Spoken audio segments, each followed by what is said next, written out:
दोस्तों, बहुत समय पहले की बात है। पुराने चाइना के नॉर्थ प्रोविंस में 3 बौद्ध भिक्षु रहा करते थे।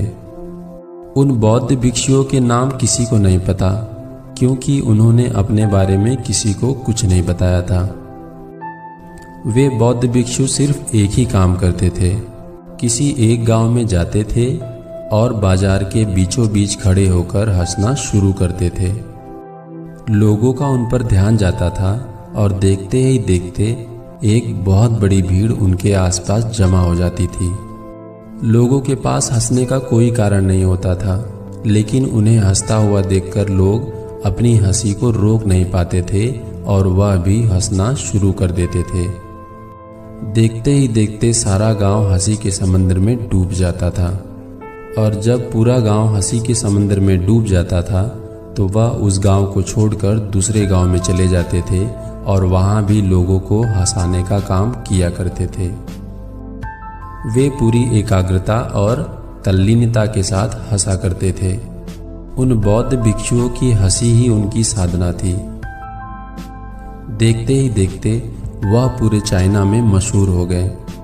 क्योंकि उन्होंने अपने बारे में कुछ नहीं बताया था, इसलिए वह 3 हंसते हुए भिक्षुओं के नाम से प्रसिद्ध हुए। लोग उन्हें बहुत प्यार करते थे और उन्हें आदर सम्मान दिया करते थे। बहुत साल बीत गए। देखते ही देखते वह तीनों बौद्ध भिक्षु समय के साथ बूढ़े हो गए।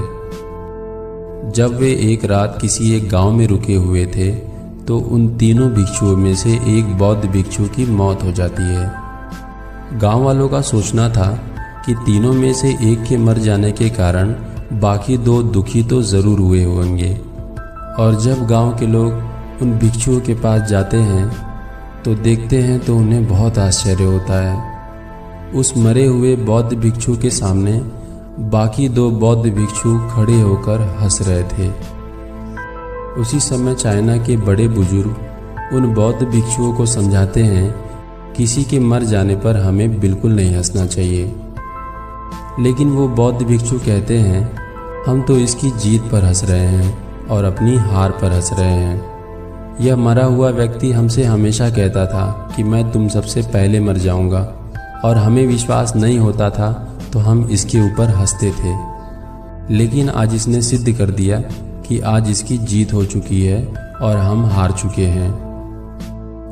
चाइना में एक प्रथा थी कि मर जाने वाले व्यक्ति को नहा धुलाकर उसे नए कपड़े पहनाए जाते थे और उसका दाह संस्कार किया जाता था।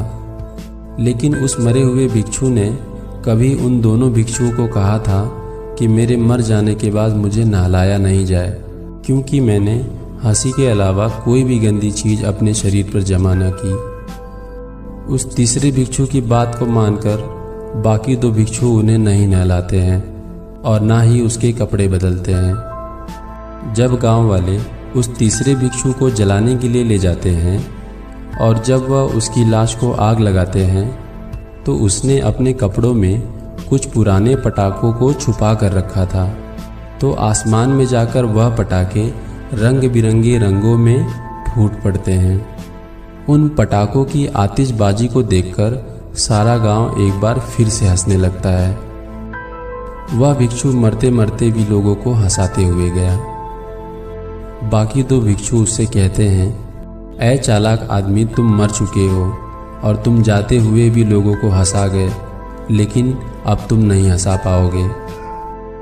इसलिए दोस्तों, हंसी कुदरत का दिया हुआ अमूल्य तोहफा है। हंसी ही हमें सभी जीवों से अलग बनाती है। उन बौद्ध भिक्षुओं में इस संसार में आकर हमें हंसना सिखाया और उन्होंने बताया कि ज़िंदगी सिर्फ हंसने के लिए होनी चाहिए और किसी चीज़ के लिए नहीं। आशा करता हूँ कि आपको ये कहानी पसंद आई होगी। धन्यवाद दोस्तों। जय हिंद।